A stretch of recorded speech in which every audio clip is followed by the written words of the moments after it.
My absolute pleasure to introduce to you Gavin Santoli, who will be performing the national anthem for us this evening.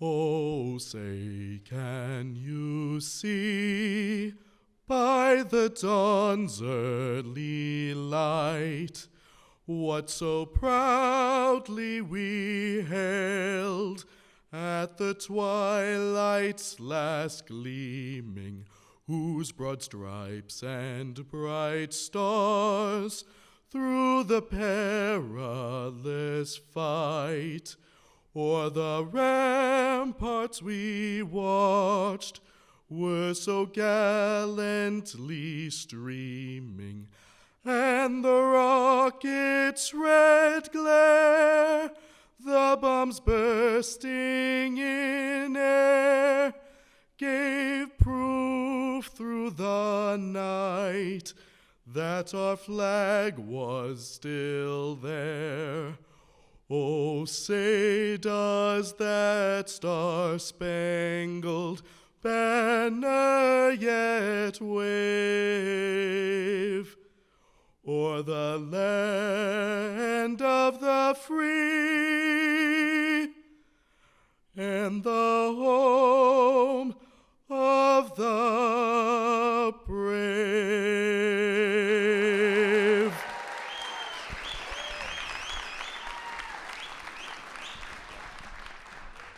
Thank you, Gavin. I would now like to introduce you, your moderator, Heather Bell, President and CEO of the Orange County Chamber of Commerce.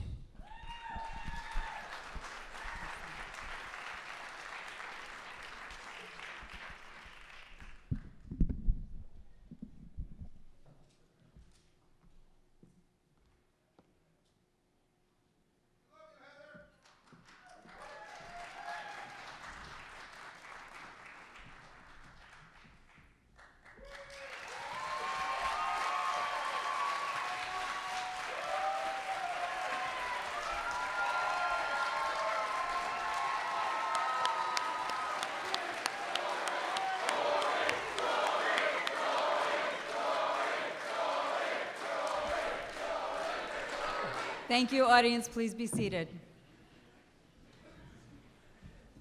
Good evening and welcome to tonight's hour-long debate brought to you by the Orange County Chamber of Commerce. I'm Heather Bell and I am the President and CEO, and I am pleased to welcome you here tonight.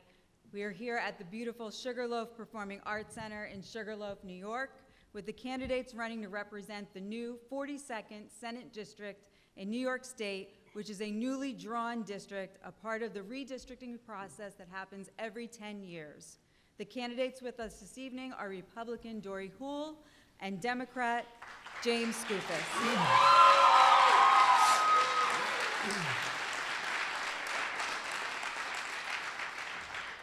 Senator Skoufis is seeking a third term in the new State District 42, which encompasses nearly all of Orange County. James began his career in public service as a Woodbury Town Councilman and then as a state assemblyman. In 2018, he won the state Senate seat that he now holds and took over chairmanship of the Investigations and Government Operations Committee, where he made a name for himself in the fight against corruption.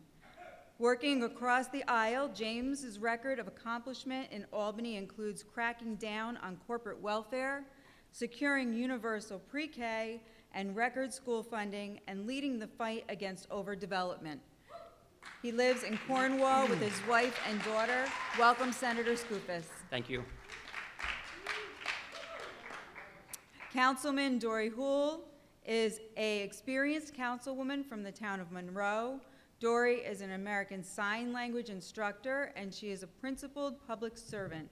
She focuses on restoring public safety and confidence in law enforcement, combating the rapidly rising cost of living, and preserving the natural beauty of our community and state.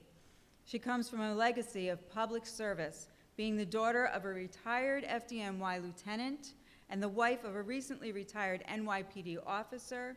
She is also the proud mother of a sergeant in the United States Army stationed at Fort Bragg, North Carolina. Welcome, Councilman Hood.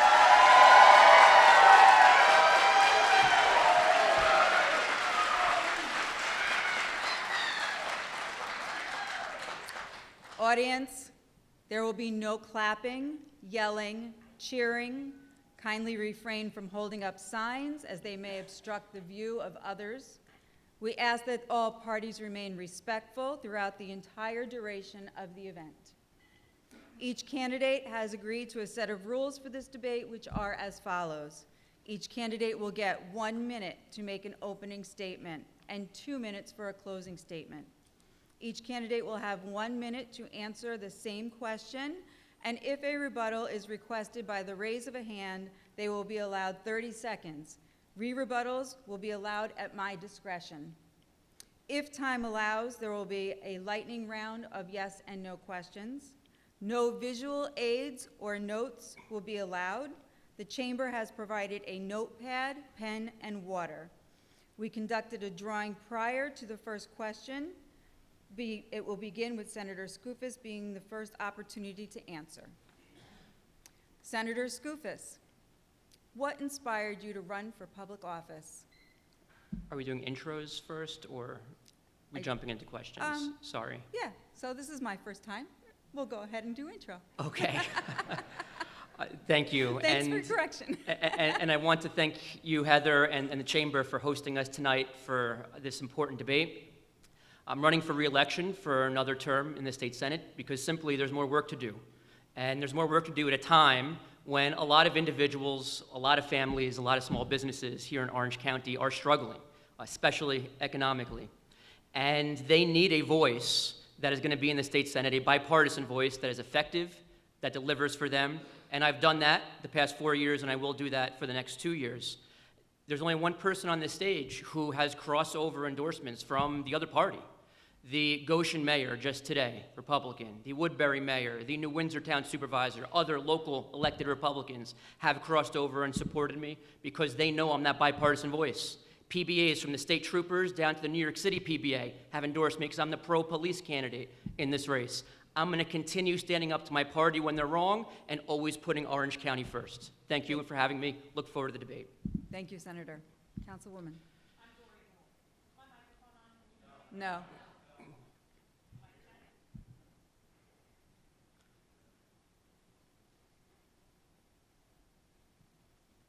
Try it again.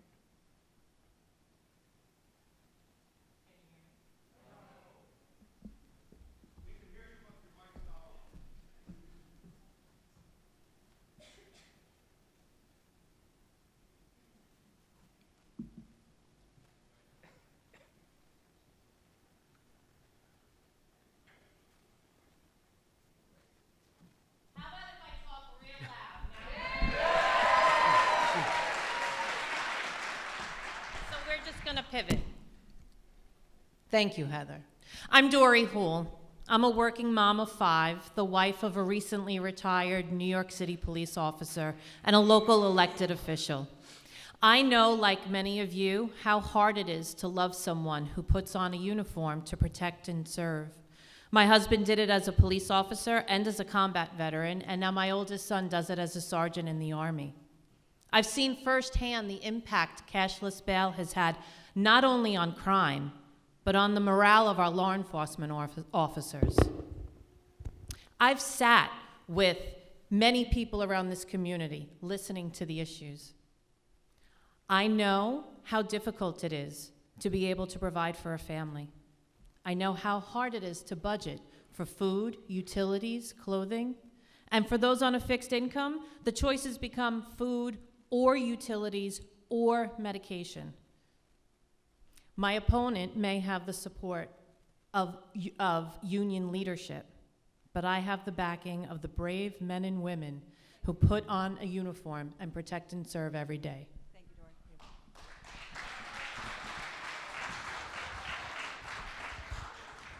Better? Okay, now we'll start with the first question. Senator Skoufis, to you, what inspired you to run for public office? I think simply, I believe that government, when you have the right people in office, and when government is being used effectively, it can positively impact people's lives, it can positively impact communities. And so I've been interested in government and politics since college, I'd say. I didn't know what I wanted to do when I was studying in college exactly within that space. I ran for town board when I graduated in Woodbury, and part-time I was commuting to the city like thousands of others in Orange County, and I really relished those years on the town board. I found that I had a positive impact, and I took the opportunity to run in a very Republican district for state assembly. We were successful in 2012, but public service is supposed to be about not power, not money, but about positively impacting people's lives. And if you have the right people in office, you have the capacity to do that and to do great good. And so that's why I believe in public service and why I love this job and want to continue for another term. Thank you, Senator. Councilwoman? Like Senator Skoufis, it was college when I decided that I knew I wanted to be here. When I was in college going for my undergrad in early childhood education, my professors would say, as teachers, we would love to do X, but the state tells us that we need to do Y. And it was at that point that I knew that the difference that I wanted to make wasn't necessarily directly in the classroom, but that it was going to be someplace bigger than the classroom where I could impact change in curriculum and the way that schools were run. When we decided to invest in Orange County back in 2014, I became immediately involved in the issues that were surrounding my community. And it was at that point that I realized that being a public servant was exactly where I wanted to be, and that this was the best impact that I could make with the skill set that I had. And it's been a pleasure to be able to serve the residents of the Village of Monroe and the residents of the town of Monroe. Thank you, Councilwoman. Councilwoman, what has been your biggest accomplishment in your career that has yielded tangible results, and what were they? My biggest accomplishment as a public servant has been the outreach that I've been able to do with school children. So as the trustee for the Village of Monroe, I coordinated the first ever historical properties project that elected our very first youth board of trustees. And these children, let me tell you, the projects that they came up with were absolutely amazing. And the engagement that we were able to have with these kids and civics, the information that they learned and the value that we got really invigorated our community.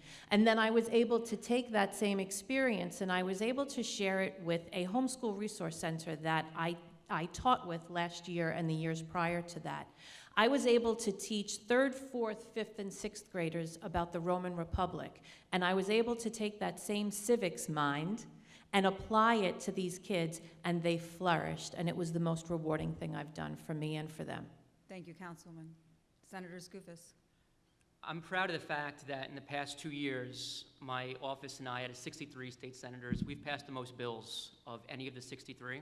I'm proud of the fact that in the past 2 years, out of any of the 43 Democrats, I have the most independent voting record of those 43, breaking with my party the most number of times in votes.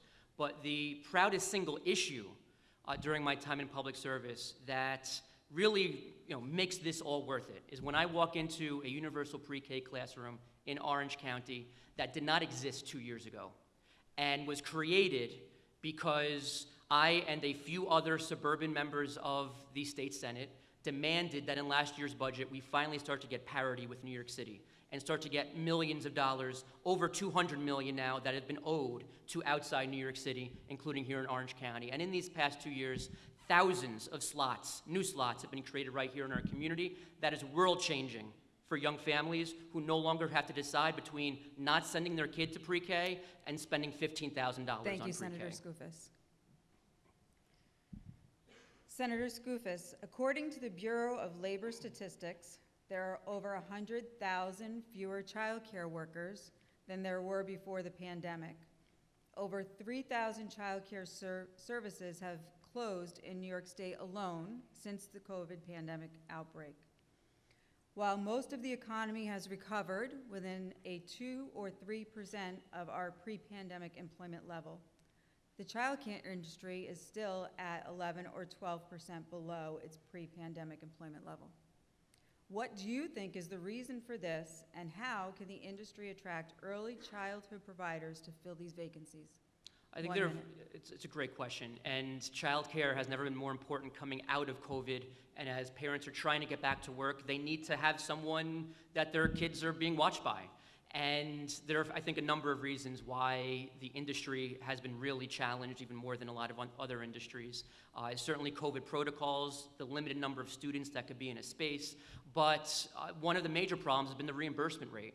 One of the other major problems has been the lack of proper subsidies, childcare subsidies from the state.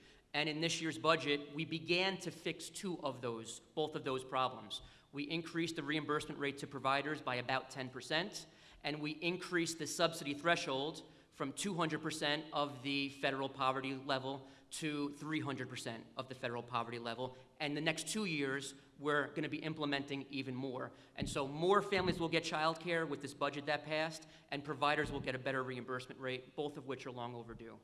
Thank you, Senator Skoufis. Councilwoman. So the issue that we're having with childcare is that the cost of childcare is so expensive. And the reason the cost of childcare is so expensive is because everything else is so expensive. Taxes are high here in the state of New York, especially in Orange County. Our property taxes are among the highest in the state. The fact of the matter is that our state legislature, especially our one-party rule, our Democrats, have continued to make living in New York so much more expensive. And then they go and they solve this problem by providing tax credits at the end of the day. If we were able to make New York more affordable, we wouldn't need to have to worry about having reimbursements for childcare. It's been very difficult trying to get people back to work after having them at home for 2 years. The governor's unchecked powers with the state of emergency went on for way too long, and one-party rule allowed for that to continue for an excessive amount of time. Thank you. Councilwoman, currently, many child care centers are housing UPK programs for districts that do not have the space. While the districts pay the centers a per-child fee, this fee is a small fraction of what the centers would be making with a private pay student. Additionally, these child care centers are being required to hire teachers with the same qualifications as those employed by the district, but without the resources to offer the competitive salary and benefits that the public schools can offer. Do you have any suggestions that would help private centers hosting UPK programs to be able to offer the same salary and benefits to make these UPK teaching positions more desirable? I do. I do have a solution for that. The solution for that is partnership, and that's not something that New York State likes to do. New York State doesn't like to engage in partnership between municipal and private opportunities. If we were able to reach out and provide opportunities for the private sector to get involved in education, we would have an incredibly successful education program for our children. If we were able to support real parent choice measures when it comes to our children's health and it comes to our children's education, we'd be able to provide for the best opportunities for our students and for our children.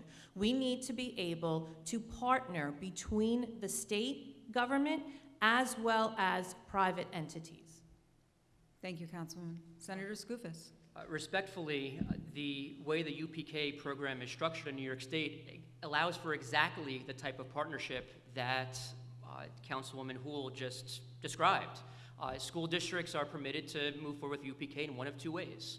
They can either house it in the school buildings, as they do any other grade and classroom, or they have the full option to contract out with private providers. That is exactly the partnership that was just described. The state share of UPK funding is a little over $5,000 per slot, which is roughly half, depending on where you are in Orange County. Yes, I do believe the school district should have some skin in the game, just like the state doesn't pay for the full costs of a first grade classroom or a second grade classroom. There's a local share. There should be here too, but I do think that we can do a little bit better, and that number, that $5,000 number, can be higher, should be higher, and that would help providers as well. Thank you, Senator Skoufis. Senator Skoufis, As previously mentioned, the New York State Department of Labor reports significantly low unemployment numbers, and the number of people available in the labor pool has also dropped. However, many businesses still report daily a difficult time finding staff. What would you do to improve the balance between jobs available and job seekers? I think there are a number of things we can do. Just yesterday I was at McKesson, which is a distribution facility in Hamptonburg, Montgomery area, and they've had no problem with recruitment, no problem with hiring. And one of the reasons why they have not had that problem is because they've been able to go out into the Latino community, the Hispanic community here in Orange County, and they have translators. They have folks on site who are able to accommodate that language barrier. And so there are creative ways that I think that you can reach the pockets of Orange County where people are still looking for jobs. But make no mistake, it is still difficult for a lot of employers. And one of the primary ways that we have to address that is to make New York State absolutely more affordable, and I agree with my opponent here, and make sure that people can come to New York State. They're not leaving New York State, and we've done that this year. We cut middle-class taxes, we cut the gas tax, new property tax rebate check. We have to do more than that. Thank you, Senator Skoufis. Councilwoman? Many of the jobs that are lacking employees right now are minimum wage jobs. And unfortunately, minimum wage is not something that was ever meant to support a family. And so the people who are out there in the job market, they're looking for something that's going to be able to provide some sort of sustenance to be able to afford the high cost of living here in New York State. What we need to be able to do is we need to be able to develop a skilled workforce here in New York State. We need to be able to partner our school districts with BOCES so that we have training for skilled labor, so that we can have people leaving high school with the skills to be able to get livable wage jobs. And once we're able to do that, we're going to be able to have those jobs filled, and then those other lower paying minimum wage jobs are going to be open up to our high school students, our college students who are working toward those kinds of goals. Thank you, Councilwoman. Councilwoman, excessive spending during the pandemic was feared to cause a trickle-down effect to the small businesses. We are, in effect, actually seeing this happen now with unemployment costs, supply chain, and inflation that have all had devastating effects on our small businesses, as was predicted by Senator Martucci just a year ago. He was quoted saying, quote, "Once a business closes, it is too late to help them," unquote. At the Chamber, we help members manage through this daily. In fact, for the last 18 months, we have been on a crusade to assist disenfranchised businesses. How do you feel that you can be impactful in this endeavor if you are chosen by the people to represent them in Albany? The pandemic killed so many businesses, and it's such a shame because they were businesses that could have been really fruitful and really good for our communities. But the state coming down and shutting everything down for a very long time killed the commerce of New York State, especially here in Orange County. Then, to top it all off, for the businesses that did survive the pandemic, the state came in and gave them a nice bill for them to be able to replenish the unemployment trust fund. That was a slap in the face to our business community. We need to be able to provide better for the people who want to invest in the commerce and business of New York State. We need to be able to provide a friendly business environment. We need to be able to lower the tax cost of our businesses so that they can invest more of their money back into their business. We should be a friend to business. We should not be putting any obstacles in their way. Thank you, Councilwoman. Senator Skoufis.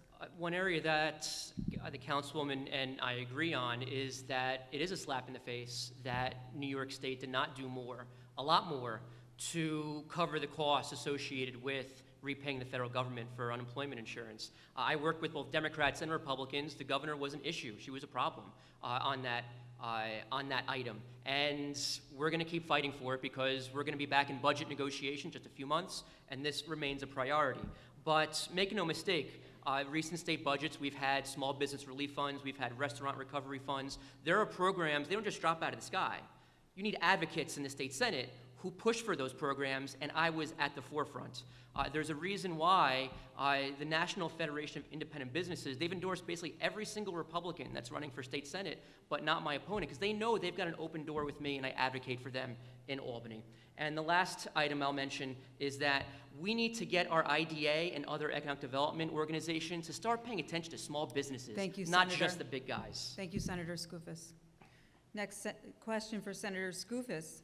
The unemployment tax imposed on businesses to repay federal funding was passed overnight. This had a devastating effect and an impact on all of our businesses. You have 1 minute to tell us what you would do to help our businesses with this unexpected and unbudgeted expense. It's, as we just both mentioned, it's an enormous challenge. It's patently unfair because here the government came in and during lockdown mandated that certain businesses be closed. It's not as if the businesses laid off people at their own accord. The government came in and required it. So the small businesses should not be on the hook for these repayments. We're in agreement here. I worked with Democrats and Republicans last budget. Again, the governor was a problem on this issue. Just even a couple months ago, I re-upped, worked with colleagues. We sent another letter to the governor demanding that she prioritize this from discretionary funds. If she doesn't, this needs to be a priority in the next budget negotiations. Councilwoman? So it wasn't only the current governor who was a problem with COVID, it was also the previous governor. Governor Cuomo is when COVID started, and he was at the helm. And I don't recall the Democrats standing up to Governor Cuomo to get him to take back the unchecked power that he had. I don't recall anyone standing up to the governor at that time for our businesses, stating that they need to advocate for our businesses. You state that you're one of those Democrats who can stand up to your party, and the fact that you're endorsed by the NFIB, but quite frankly, were you standing up for businesses during the pandemic? Were you standing up to your party at that point? You weren't, and that's why the business climate of New York State has faltered. That's why they failed. That's why they've closed, because nobody stood up for them in Albany during the pandemic. Audience, thank you. Would you like to rebuttal? I think that if you ask many of the members of the Orange County Chamber of Commerce, they would stridently disagree with the statements that my opponent just shared. My office and I were in constant contact with the business community, and we were fighting for them every single day in the state Senate. You know, I know my opponent likes to blame me for all of the world's woes and problems, just short of me not being able to cure cancer. I'm one state senator. I'm going to keep fighting for Orange County every day. And if some of my colleagues are not on the same page as me, we keep fighting until they get on the same page. Thank you, Senator. Would you like to rebuttal? You were both at the grand opening of the $6 million renovation of Cornerstone Family Healthcare in Port Jervis, New York recently. As CEO Linda Mueller states repeatedly, healthcare is a right, not a privilege. Yet many New Yorkers are still without quality or affordable healthcare. What would you do to rectify this? To you, Councilwoman. So the percentage of people in New York State who are without health care is 5%. It's not as staggering as we expect for it to be. There is quality health care that is available to the residents of New York State through many different types of health care provisions. And what we're actually looking at, what we're talking about here, this question is addressing the opportunity to be able to have access to health care. We need to be able to provide these opportunities for these people through cutting down the costs of healthcare. There are currently so many regulations imposed upon our healthcare providers that it is taking up multiple hours of their day, the entire equivalent of one full-time person's day in the office, and these are hours that could better be spent and money better be spent catering to the patients. Thank you. Senator Skoufis? The Councilwoman is correct in that our uninsured rate is about 5%. Half of that 5% is undocumented New Yorkers here in our state, and we do have one of the lowest uninsured rates in the country. But that does not mean that the other 95% have affordable health care. In fact, for many of the other 95%, health care, they are scrounging their pennies to pay for their premiums and their copays. And the councilwoman, I think, wrongly assumes that if we just only cut regulation and we put more money in the pockets of insurance companies, that they are going to, out of the kindness of their hearts, pass along those savings to all of their policyholders. I do not have that same level of faith in insurance companies. I believe that one of the first things that we should do moving forward is enact a public option here in New York State. We have a healthcare exchange. I think that should be expanded to a public option such that anyone that wants to buy into that public option where there is no profit motive, they have that option. Not mandatory, but optional. I think that would address part of the 5%, and I think it would address some of the unaffordability.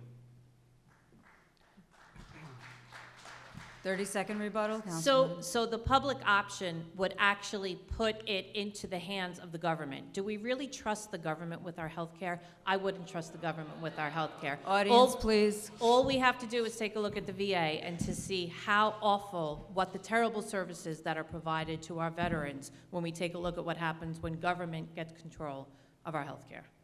Thank you. Rebuttal to Senator Skoufis. Just quickly, I think if you ask 99 out of 100 seniors whether they prefer to keep their Medicare, a government-sponsored health care, they would tell you yes. And if you dared say, let's do away with Medicare, as you just suggested, we do away with any government-sponsored health care, you wouldn't get too many votes in 5 days.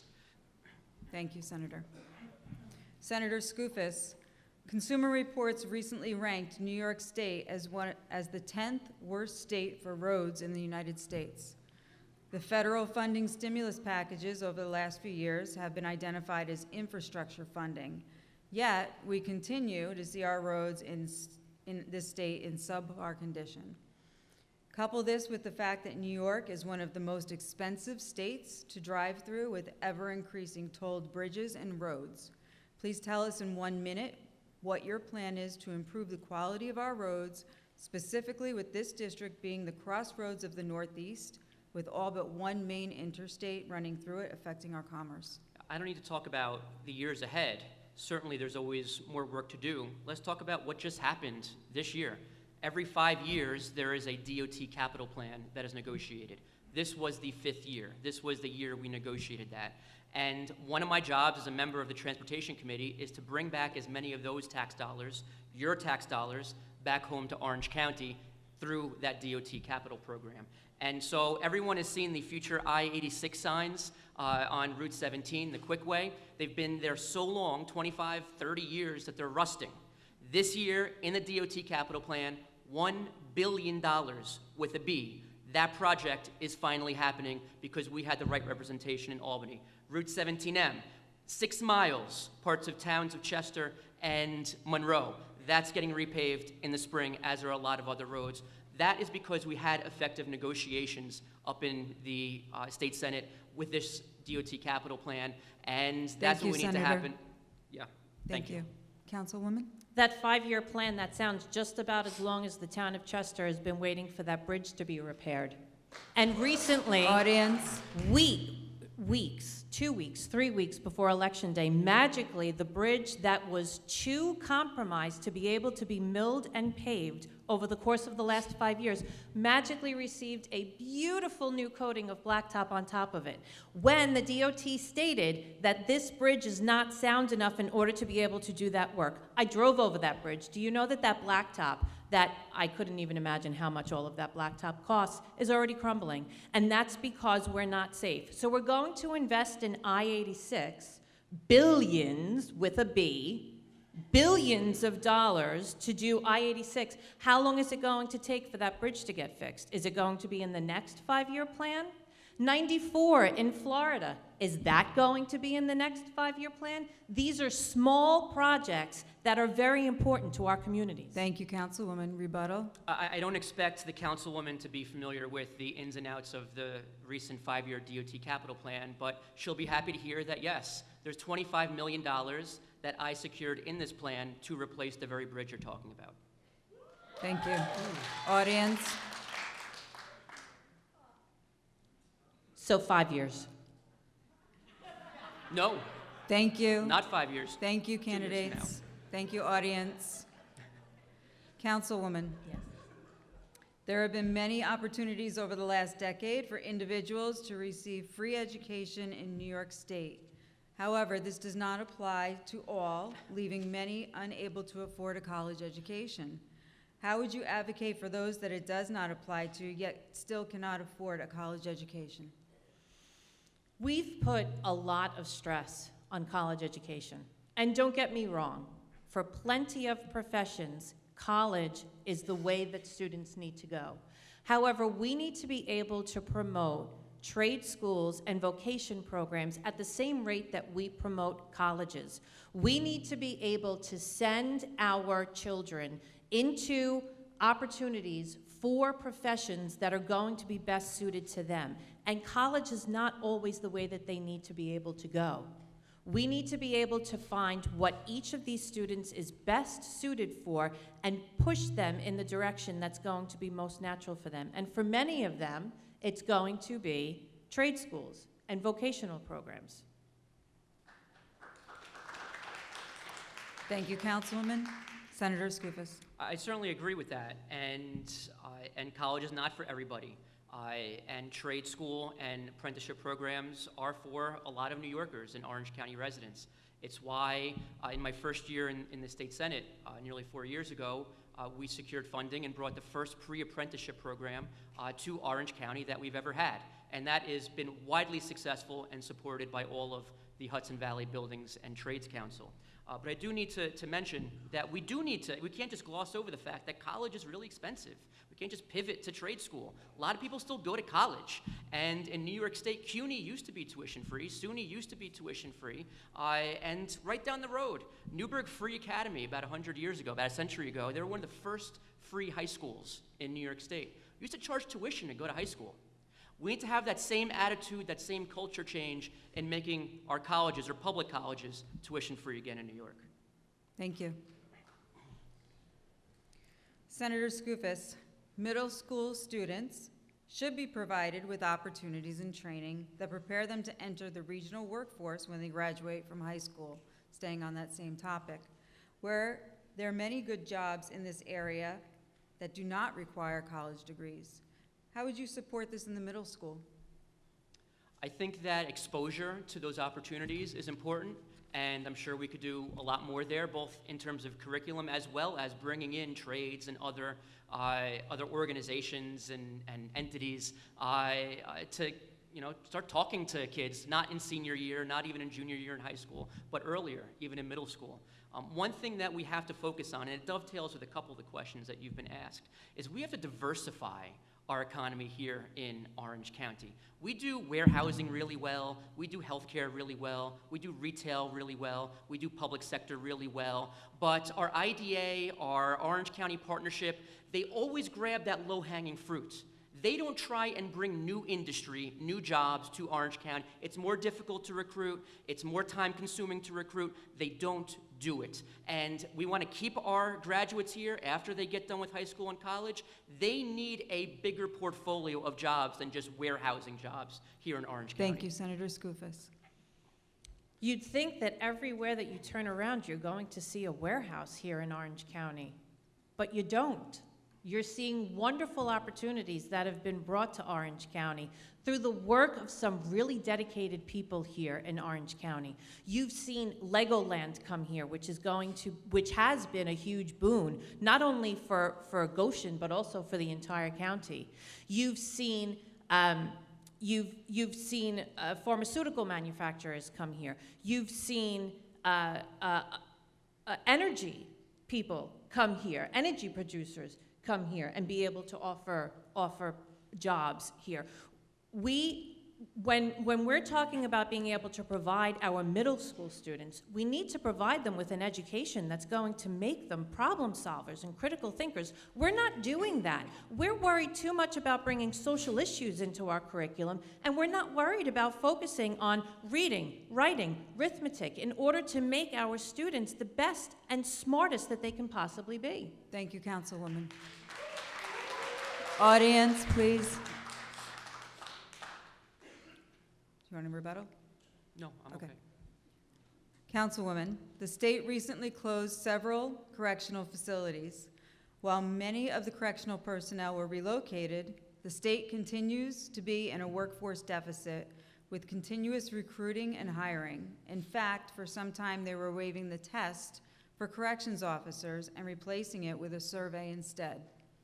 Now the state is feeling the effects of the costs of overtime due to this deficit, and they are actually requesting that retired officers return to work in a part-time capacity. If elected, what would you do to solve this problem? That's simple. We're going to have to repeal bail reform, discovery laws, halt, raise the age, less is more, all of that, because that's the reason that we're not able to get anybody to take these jobs. We've made these jobs less safe, less desirable, more dangerous, and to a point where no one wants to do them. They're getting rid of the test, so they're going to make it a survey. Essentially, what they're looking for is now anyone with a heartbeat. When you get that desperate for employees, you need to take a look at the services that you're providing. The disastrous bail reform, criminal justice reform that this state, that this one-party rule has come up with, even with the amendments that you have supported, that your party has brought forth, has destroyed New York State. And that's the reason that we can't get qualified people to take corrections jobs. Thank you, Councilwoman. Senator Skoufis. I don't know where to start there. So again, there is a reason why all of the very law enforcement organizations that prioritize public safety are endorsing one candidate on the stage, and it's not you, Councilwoman Poole. Let me just say on corrections, we have one state prison here in Orange County, Otisville. In 2021, the previous governor, in his budget, proposed to close 3 correction facilities. And you don't name them in the budget, but we all know that they have an idea of which 3 they want to close. So as we got to the last week of budget negotiations, I asked for the list through our Senate Council. I want that list. Which 3 prisons are they going to close? Otisville was on that list.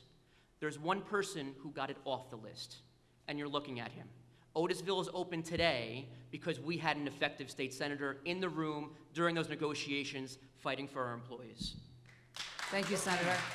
Audience, do we need to revisit the rules? Rebuttal, 30 Rebuttal. seconds. Endorsements don't win elections, votes do. And while you may have the endorsements of the leaders of the law enforcement unions, I have the backing of the boots on the ground. I have the backing of the people who put that uniform on. And so their votes, Senator Skoufis, are coming to me. Rebuttal, Senator Skoufis. I've asked you nicely. We can both sit up here and just make up things. I could say, yes, I have the support of the boots on the ground too. And I do believe I've got a lot more law enforcement support than you do. The people who are actually in Albany, who represent the very interests of the rank and file, they have endorsed, and they've made their decision loudly and clearly, and the people in Orange County... You will be removed. The people in Orange County know that I've always had their back if they wear a uniform. Thank you, Senator Skoufis.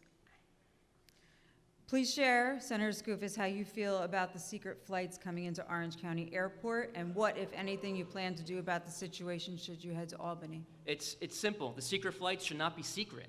The federal government owes us answers. There needs to be transparency. No one in this room, no one that I'm aware of, has any idea when they're coming, why they're coming, where they're going once they land, and we deserve answers. Thank you. Councilwoman? Well, the best way to stop the secret flights is to close the border, make our borders secure. And that's something that I would make sure that I work alongside with our counterparts in Congress to make sure that our country's border is secure and that we're not bringing children, unaccompanied minors, into a state separated from the rest of their families by themselves who haven't been fed for 24 hours. Make sure that they are not being separated from their families and brought up here. Thank you, Councilwoman. Councilwoman, the health of business depends on population and reasonable tax climate. What would you do in the coming term to address the difficulties that businesses have with regard to the state's tax structure and spending?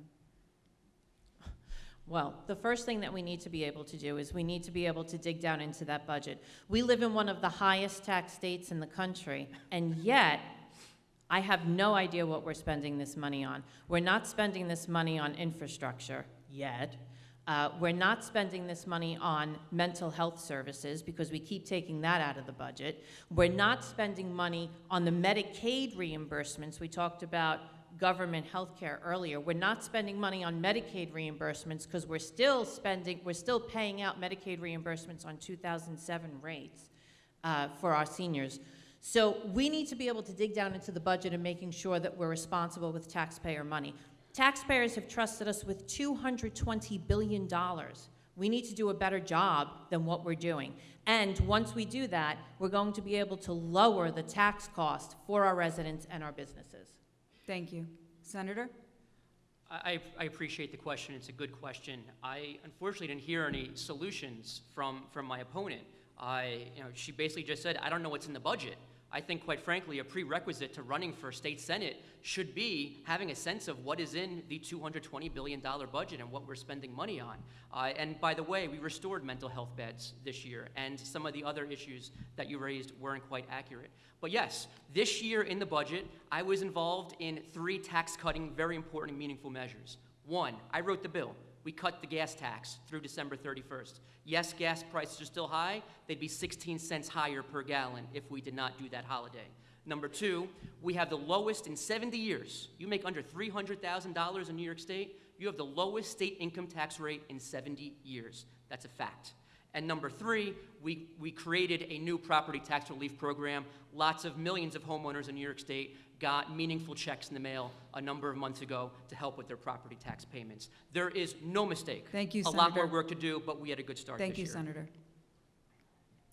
Senator, on the same topic, Cornell University reported between 2020 and 2021, New York State lost more than 365,000 people. With that number continuing to grow, why do you feel the population in New York State is declining, and what would you do to make our state more attractive to both live and own a business? So part of it is certainly affordability. There is no question about it. And specifically for retirees, you look at the numbers, and a disproportionate number of the people who are leaving New York State are retirees who are on a fixed income, and their fixed income goes further in the Carolinas or Florida than it does in New York. While they're working, they make more as a teacher, as a cop, as a firefighter, as a tradesman in New York than the Carolinas, but on a fixed income, it goes further elsewhere. And so we have to reform how we do property taxes. Quite frankly, I think we should, and I've said this since I've been running for office, we need to do away with property taxes. Roll everything into the state income tax system so that you pay what you can afford to pay. You don't pay based on what kind of house you lived in, your kids are now out, and you're on a property, you can't pay $15,000 a year anymore on a fixed income. But it's more than just affordability. New York City is less affordable than we are in the Hudson Valley. They did not have population loss like the rest of the state did. So it's about transportation, it's about education, it's about quality of life. Thank you, It's a lot Senator. of factors. Thank you, Senator. Councilwoman. As shown by the recent redrawing of the lines for the Senate and the congressional and the assembly seats, we saw that there was an incredible amount of movement from New York City up into Hudson Valley, and that's true. That's true that Orange County didn't lose as many residents as other places in the state, but the fact of the matter is that the state senator would be a person who's reporting to Albany to represent a portion of the entire state. The entire state has lost population, and the entire state has lost population because it's unsafe to be here, it's too expensive to be here, and the people who now if you want to make it based on your income, that's going to imply that the people who make the most money are going to pay the most taxes. Well, if that happens, they're still going to leave. They're still going to leave because they're going to be able to do the same types of jobs in another state that has lower taxes. We need to be able to provide for a better business climate for our residents. Thank you, Councilwoman. Senator? Two things. First, we're all up here saying we want to cut taxes, we want to cut taxes. It's important to note that unless you bring in revenue from somewhere else, or unless you cut from somewhere in the budget, that is not a budget-neutral action. And so last year, I proudly supported increasing the tax rates on people who make more than $1 million.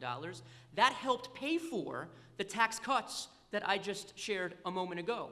we haven't heard anything from my opponent about how she would pay for the tax cuts that she is talking about.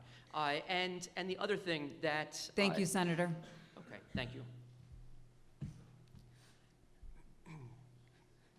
Councilwoman, although the overwhelming majority of residents in most of the 42nd District are white families, we're seeing this area experience an increase in racial diversity, including growth in Latino, Asian, and Haitian communities, amongst others.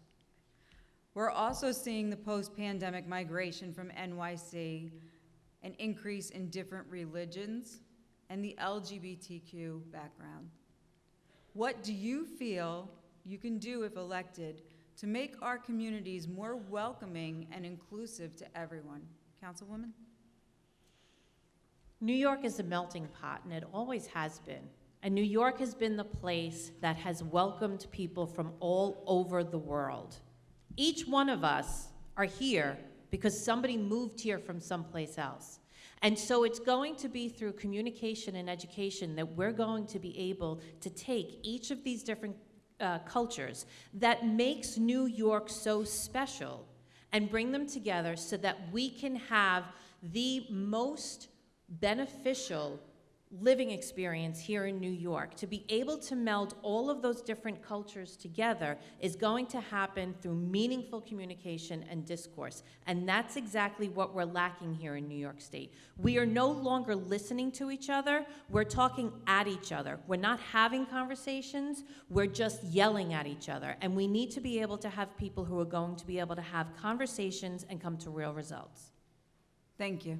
I'm in full agreement with Councilwoman Houle, and I think just to add, we need to lead by example. You know, those of us who are in elected office, we're in positions that people put faith that we are going to do the right thing, and that extends to not demagoguing. That extends to not throwing bombs. That extends to not yelling at each other and having more proper, appropriate discourse. And my opponent, I fully acknowledge that she has not engaged in that kind of activity, that demagoguing activity, at least as far as I've been able to tell. But there are other candidates, including right here in Orange County, who do it on the regular. And so we have to lead by example. If we want to have Orange County be portrayed as a welcoming, inclusive place, the elected leaders of Orange County need to demonstrate the same values. Thank you. Senator Skoufis, as the chair of the Stewart Air Service Development Committee with my partners, the Orange County Partnership and Orange County Tourism and Film, representing key stakeholders in our area, what would you do to make New York Stewart International Airport a greater economic generator? So some of the things we have done, which up until the pandemic was working, and then the pandemic really decimated the progress at Stewart Airport, we convinced the Port Authority to spend millions of dollars to build a new customs wing, which really allowed for expanded international flights that Norwegian and others were engaging in at the time. We were able to, this seems silly, but is important. When you go and search for a flight a number of years ago and you typed in NYC, LaGuardia was in the drop-down menu, JFK was in the drop-down menu, and Newark was in the drop-down menu. Stewart's been added to that drop-down menu, and that took some regulatory moving and shaking. And so, look, what needs to happen? We have to recruit carriers back. It's cheaper to do business if you're a carrier at Stewart Airport, but the Port Authority is not properly prioritized, and they're continuing to only really focus on JFK and LaGuardia. We've got to change the culture there at Port Authority. Thank you. Councilwoman? We need to make people want to come here. You know, one of the benefits of running for state senate is that I've been able to spend a lot of time going from the east side to the west side, from the south side to the north side, driving along all of these scenic highways that we have here in Orange County. And I have to tell you, we live in possibly the most beautiful part of New York State. We have the mountains, we have the river, we have the farms, we have agritourism, we have agritainment. We need to be able to capitalize on that tourism. And in order for us to capitalize on that tourism, we need to attract really good businesses and attractions here to Orange County. They're not coming here because it's too expensive for them to do business here. We need to present New York State as a friendly business environment. We need to be able to reduce the regulations that are imposed upon businesses, and we need to be able to make this a more tax-friendly state. Thank you. Councilwoman, the film industry has embraced our area. How would you leverage this opportunity? Oh, film. There are so many films that have taken place up here in Orange County, recently even. So The Irishman was recently filmed down on 17, Route 17 on Orange Turnpike, and that's been a wonderful thing. So the fact that we have so much technology here and so many opportunities for these beautiful landscapes to be used, the trick is that we need to make it, again, I don't mean to beat a dead horse, but we need to make this more of a tax-friendly and business-friendly state. You know, when we dig down into that budget, which I wish was easier to read, but New York State likes to make it very difficult to find that budget. So when we dig down into that budget, we're going to be able to take a look at where we're spending the money and spend it in the places that really matter. We shouldn't have been able to let Kathy Hochul spend $637 million on COVID tests and let that go unchecked. Thank you. So as it pertains to the film industry, my opponent talks about how do we encourage more of it? Well, we need a better tax climate for the film industry. We have we have one of the most generous film tax credits in the entire country. We have a very talented workforce in this space in the Hudson Valley. We have sound stages popping up everywhere, which is a great thing in and around Orange County. But New York State, and look, I'm critical of a lot of facets of this program, but New York State literally pays these producers and many of these operations to do their work in Orange County. It is an extremely generous tax credit. I raise an eyebrow at the suggestion that we should actually be even more generous. This is, I would argue, the most lucrative tax credit that New York State offers. Thank you. Rebuttal? So tax credits, those are things that happen not very often throughout the year, and those are credits that are given because the taxes are too high. This is yet another example of New York State using taxpayer money. New York State doesn't pay any money. The taxpayers pay this money, and we're using taxpayer money to fix the problems that are caused by one-party rule. We need to make this place make this place less expensive on a regular basis, not just a couple of times a year through tax credits. Thank you. Senator? I understand the desire to continue to issue sound bites, but the reason why we have an overly generous film tax credit is because other states like Georgia and Louisiana and California have extremely generous film tax credits, and our former governor in particular, with others who support this program, are very sympathetic and supportive of Hollywood, and to compete with those other states, including a lot of Republican states, who offer enormous subsidies. That's where the decision was made to make this generous program here in New York. Thank you, Senator. Senator Skoufis, the business of agriculture has been prevalent in the 42nd District for decades. Family farmers in Orange County are struggling to survive. What would you do in the state Senate to assist with these important businesses to maintain and grow under difficult circumstances, to make the family farmer more viable and stable in our economy? One of the major challenges is that the average age of a farmer in New York State is over 60 years old. And in many of those cases, many of those family farms, there is no next generation that is interested in farming. Now, some of that is because they're not interested in farming. Some of it is because it is too expensive and not nearly as profitable as it needs to be as a meaningful business model for the next generation to be interested. And so we have to incentivize new farmers to get into this business, especially if you start a new business, you're not inheriting a new farm or a farm. The upfront costs for purchasing land and equipment is enormous. We do need, that is one space that we do need more and better incentives. And the other thing, and we talk about, standing up to one's party. I just sent a letter a number of weeks ago to the Department of Labor objecting to the overtime changes. That is something that is going to have a negative impact on our family farms here in Orange County, and it's a wrong move by the Department of Labor. Thank you. Councilwoman? So it's interesting that you talk about the opportunity for farmers to buy new farms. We don't have any big spaces left open for farmers to buy farms. We would have that if Orange County had a PDR program countywide, but that seems to have gotten stuck in committee now, hasn't it? So a former senator from Orange County had sent up an open space plan that was approved for Ulster County. And at the same time that Ulster County plan was sent up, the Orange County plan was also set up. The Ulster County plan was approved. The Orange County plan has not. It's not been approved. So if we had the opportunity for municipalities to be able to purchase the development rights of farms, then there would be farms for farmers to purchase. But we don't have that opportunity. We don't have that opportunity countywide here, and we're not going to be able to get farmers to purchase any additional lands because you've stopped that. You've prevented that. If I may? Yeah. Yes.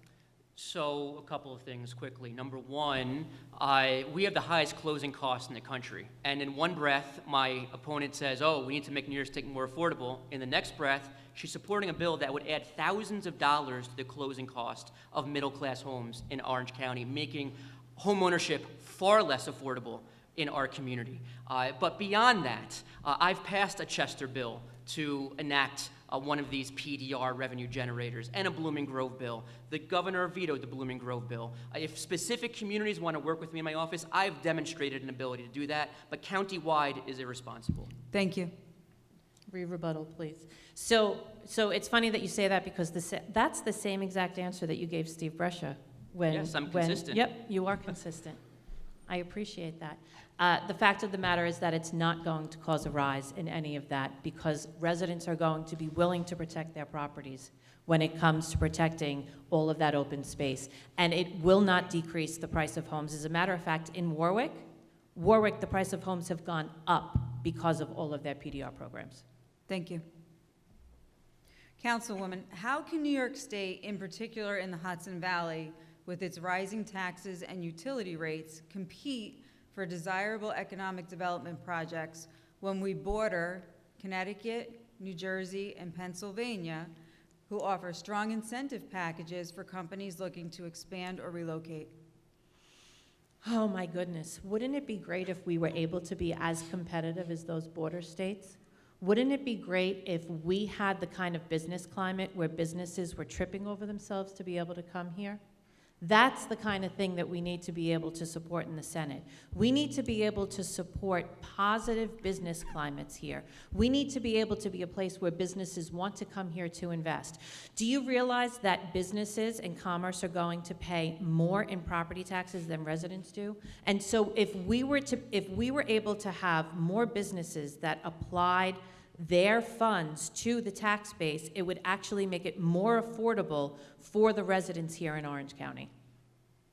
Thank you. Senator Skoufis. I think one of the simplest ways that we can begin to move in that direction, and we agree that we need to move in that direction, is to do economic development smarter here in New York State, both at a state level and a local level. And that begins with an accounting. Finally, this year, something I championed was included in the state budget, which is an independent audit of every single tax incentive, economic development incentive that New York State offers, so we can understand and learn what works, what doesn't work, where are we wasting money, where are we getting a good return on investment. And I highly recommend that we do something very similar here in Orange County, because just a few weeks ago, the Orange County IDA recklessly subsidized to a tune of $500,000 per job a project in the town of Goshen. How poorly do our economic development officials in Orange County feel that we are positioned in Orange County, that we have to pay in property tax breaks $500,000 to create one job? That is not economic development, that's stupidity, and it's a waste of taxpayer dollars. Thank you, Senator. Rebuttal, please. Rebuttal. We're not paying anything. As a matter of fact, the economic development that's happening as a result of that particular IDA project is going to be an enormous benefit to the Goshen school districts. That particular property, those pilots, school district taxes are not impacted by a pilot. So that property is going to pay full load to the Goshen school districts, which is going to be an incredible boon for the residents of Goshen. Senator Skoufis. Just it absolutely is not paying full boat. If they were paying full boat, they wouldn't be getting a pilot. But yes, the rest of taxpayers do pick up the tab because a school district has a budget. And if you're giving $30 million in tax breaks to a project, that $30 million to fund that school budget has to come from somewhere else. And it comes from every other ratepayer in that school district. You don't understand Thank the you. pilot then? Thank you. Okay.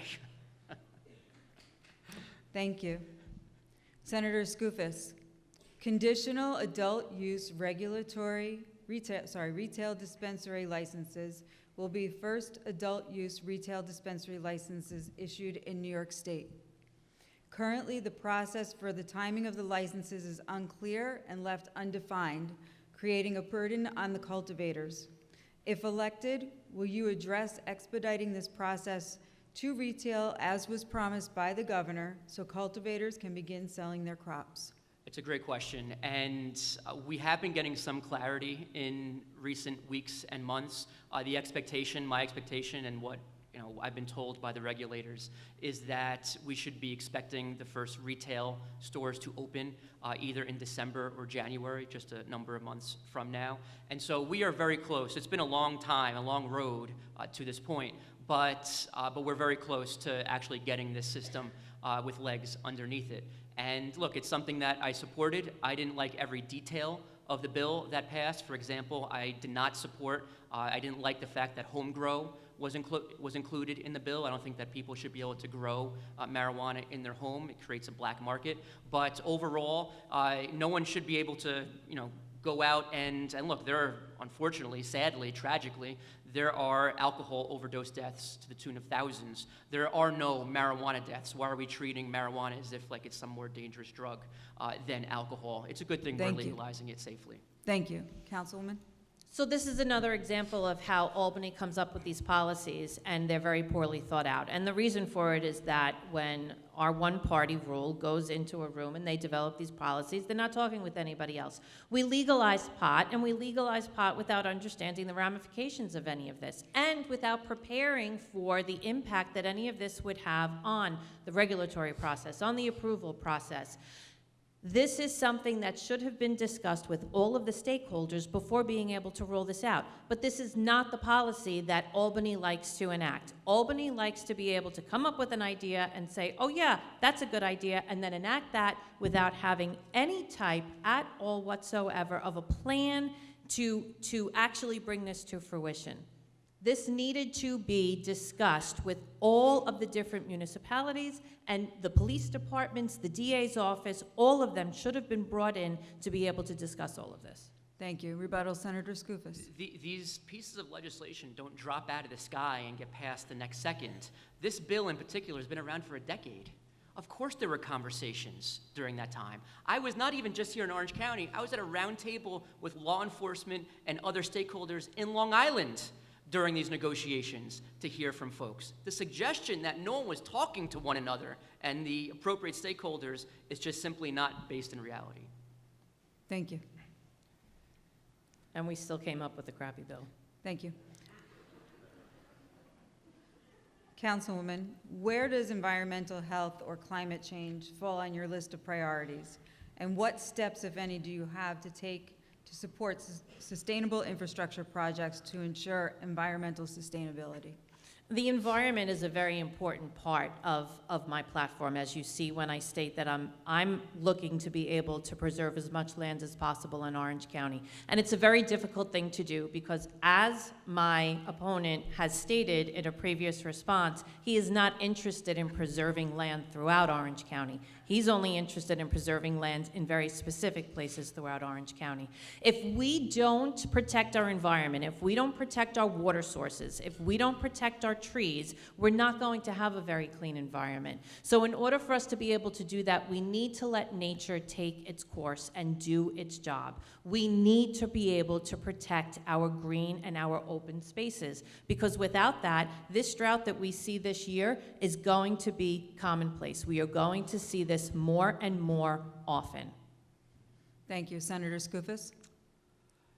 Through the years I've been in the state legislature, in the state budgets, we have appropriated money that has preserved, we talk about preservation of open space, that has preserved thousands of acres, not in some faraway places of New York State, thousands of acres right here in Orange County that's been added to our state parks. That is a fact. That is preserved forever, something I strongly supported.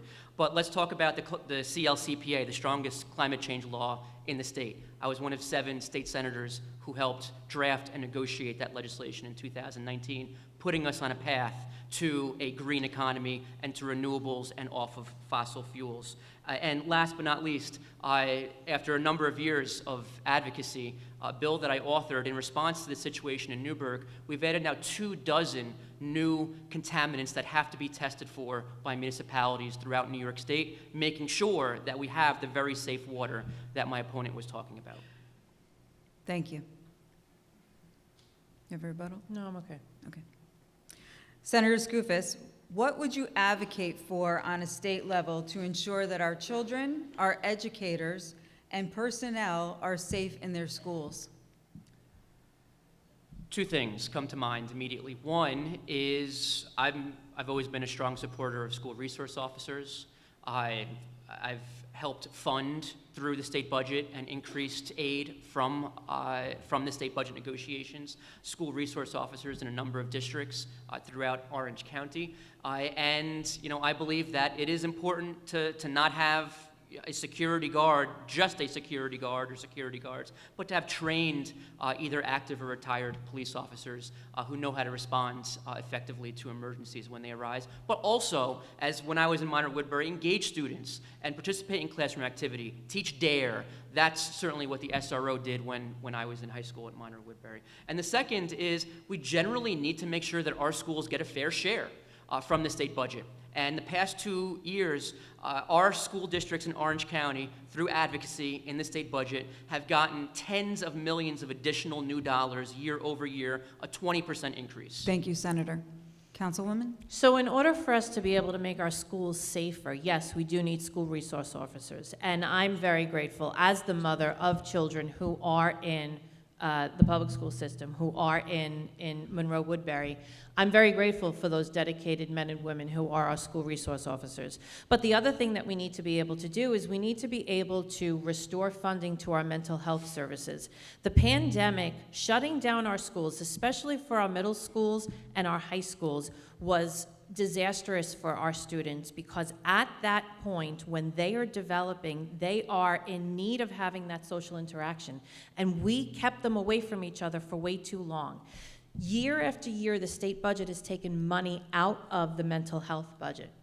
They've closed down programs that many of our students have used to be able to deal with some of the issues that they have, and basically told them, go figure it out. We need to restore that money to keep our schools safe. Thank you. Councilwoman, if elected to office, what steps would you take to address the opioid crisis? Oh my goodness, the opioid crisis is disastrous for Orange County specifically. Opioid overdoses and fentanyl deaths are the leading cause of our children and residents ages 18 to 45, and most of that is coming across our border. So again, in order for us to be able to meet with this crisis, we're going to have to, first of all, close our borders and make sure that these dangerous drugs don't come across our borders and into New York State. And then the next thing that we're going to have to do is we're going to have to be able to extend the length of time that we offer for rehabilitation. I've had conversations with Gina Arena, who's also running for state senate, and she's actually had the experience of losing one of her children to overdose. And New York State does not provide for a realistic time for rehabilitation. We need a better drug rehabilitation program through our mental health services. Thank you. Senator? It is absolutely a scourge in New York State, and a scourge especially here in Orange County. And we have taken some meaningful steps, but certainly there's a lot more work to do, obviously. But one thing that we did recently was, many people know that the Attorney General got an enormous amount of money through settlements with some of the big opioid manufacturers who are in large part responsible for dishing out so many pills into our community. And oftentimes what happens with that settlement money is it just goes into the general fund. And the governor and others, they sprinkle it around in all different places other than what its intended purpose was for. We passed legislation, it was signed because we really boxed in the former governor to sign it, to create a lockbox for this settlement money. Every dollar from that settlement must be used for opioid treatment, prevention, and in that space. That was an enormous win. We've passed legislation that limits the duration of prescriptions. No longer can Thank you, doctors give out Senator. months at a time. Thank you. Okay. Due to election credibility being questioned so often, would you advocate for stricter voting regulations? And if so, what would they be? To you, Senator. I am extremely disheartened that in the past couple of years, so many elected officials and candidates have attempted to shake the ground underneath our democracy, question the credibility of our elections, question the outcomes and the validity of our results. And this begins with every person in every party, when that happens, denouncing it. It is outrageous for any candidate in a free and fair election to sow seeds of doubt in the minds of voters that somehow an election was stolen. That is wrong, that is un-American, it is undemocratic with a small d, democratic. And so, honestly, that is more important than anything else in this space. We have to restore the faith in our elections, and that begins by having honest candidates accept results. Thank you. Councilwoman? A lot of people do question the validity of the elections, and I've had the opportunity to talk with our Orange County Board of Election employees, and they have assured me that here in Orange County, they do their absolute best to be able to provide for the best secure elections. But the fact of the matter is that we need to do two things. We need to restore voter ID. We need to be sure that the people who are coming in to Thank you, vote audience. are actually the people who they say they are, and we can do that through voter ID. And there's plenty of opportunities for us to be able to supply for that. And then the other thing that we need to do is we need to cut back on these early voting. Early voting, even this year, with a gubernatorial election, congressional election, senatorial election, assembly election, state senate election, there are 17 members on some of our ballots. Even with all of these ballots, our numbers aren't turning out, and early voting is costing us way too much money. We need to cut that back. Thank you. If I could just Senator? ask my opponent, didn't you early vote? I did. I thought so. So that was the last question, but I would like to take a moment to go back to a question that I asked earlier that neither one of you actually answered. So I'm going to actually expand upon it. And the question was, cutting it shorter to how would you advocate for those that an affordable college education does not apply to. I'm going to reference specifically to the Dreamers Act and the Excelsior program. And those two programs did not apply to a lot of the New York State residents. So how would you advocate for a program that would apply more to New York State residents, residents of the United States, that they could get college education that was more affordable or free? And I'll go with who's the last one to answer first. Hold on, just trying to be fair. We'll go with Councilwoman. So college is very expensive here in New York specifically. And there are ways for us to make it less expensive for the residents here. One of the ways that we can make it less expensive is we have to stop making it free for people who are not paying into the system. We need to make this equitable for all of the people here. I put myself through college. It took me 8 years to graduate with a bachelor's degree because I had to work full-time in order to be able to complete that degree. This is a problem that's facing many of our families. The cost of living here is very high. Families don't have the money to be able to pay for college. And a lot of these student loans, they put entirely too much debt on our students who are graduating with degrees, and then they can't find jobs. So we need to be able to take the money out of the system of giving Thank you, free things. Councilwoman. Senator? I apologize if I wasn't clear in my answer before. To be crystal clear, again, I think that public colleges ought to be tuition free. I mean, that is the first and, in my mind, the most obvious thing that we should do. I was critical of the Excelsior Scholarship, not because of, certainly the people that it's helpful to, but because of the very small percentage of students that it is helping. I've had legislations called Tuition Free New York that would restore, as I said before, a tuition-free program to SUNY and CUNY, like it used to be, not that long ago, just a few decades ago, and like high school is now. We went through that culture change about a century or so ago. And so, that's the first step. Yes, there's still room and board. Yes, there should be still some skin in the game, but we should start by making SUNY and CUNY tuition-free again. Thank you, Senator. We'll now go into our final statements. Each candidate will have 2 minutes to make their closing statement. We'll start with Senator Skoufis. Thanks very much. I've enjoyed the past hour. Certainly there are some issues in which my opponent and I agree, and obviously, folks have heard those spaces in which we disagree and have a different vision for New York State. I do this job because I care deeply for the communities that I represent. And it comes with politics, it comes with terrain. You can disagree on votes, you can criticize for certain positions, whatever. That is all fair game. But every single day that I have been in the state legislature for the past 10 years in the Assembly and the Senate, I have poured my heart and soul into this job to try and make the communities that I represent a better place, and to be a voice of reason and moderation in the New York State Senate. Sometimes I'm successful. I think a lot of times I'm successful, but you don't win every single battle. And then you go and you fight the next day to try and continue on with that issue, with that fight. And so there is no doubt still a lot of work to do in the next 2 years, but we need a state senator for this next term who is never gonna put politics first, never gonna put their party first, who's always gonna put Orange County first. And over the past 4 years, I've done just that. I look forward to delivering for another 2 years. Thank you, Senator. Councilwoman? So let me ask you a question. Do you think that you're in a better position than you were 10 years ago?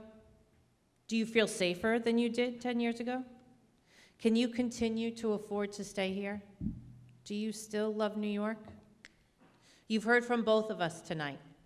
You've heard from my opponent, who insists that he has what it takes to be able to represent the residents of Orange County up in Albany. But the fact of the matter is that over the last 10 years, especially over the last couple of years with criminal justice reform, we've seen little to no results. And then you've heard from me. My family and I are experiencing the same challenges that each of you face living here in New York. I've sat on front porches and I've listened to residents. I've met with law enforcement and mental health providers and elder care providers, and I've listened. And I'm going to take all of that information that I've learned from them, and I'm going to bring it up to Albany. I'm going to make sure that I fight to make sure that the issues that matter most are met with common sense results. One of us on this stage knows what it's like to say, "I love you, be careful," to your spouse before they leave for work, because that might be the very last thing you get to say to them. And the other one is my opponent, James Skoufis, who voted for cashless bail, who voted for discovery laws, raise the age, halt, less is more, all policies that favor criminals over victims. One of us on this stage has run a campaign on $50,000 donated from the hardworking men and women of Orange County. And the other one has run a campaign based on millions in campaign contributions from big business, big developers, and big money out of New York City. When I go up to Albany as your next state senator, I'm going to work as hard for you as I do for my own family. Thank you, Councilwoman.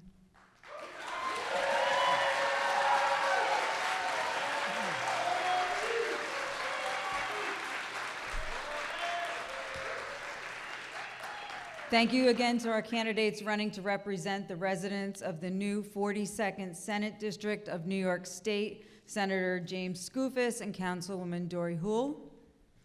Thank you again to our sponsors, the Sugarloaf Performing Arts Center and Pagonis O'Neill Investigations and Security, both the Orange County Chamber of Commerce members. To Gavin Santoli for that delightful rendition of tonight's national anthem. to the Chester Police Department, Diamond Grace Media, Brian Torpy for recording tonight's debate, and to the Chamber team for tonight's debate and all that they did to make it happen. And let's give a great round of applause to our new employee, Tom Jordan, who had managed the timing system tonight.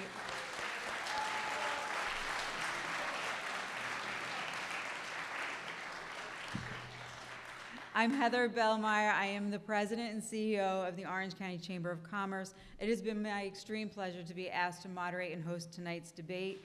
A recording of tonight's debate will be available shortly on the Orange County Chamber of Commerce YouTube channel, as well as our social networks. Thank you for joining us this evening. Thank you, Heather. You did a wonderful job moderating tonight.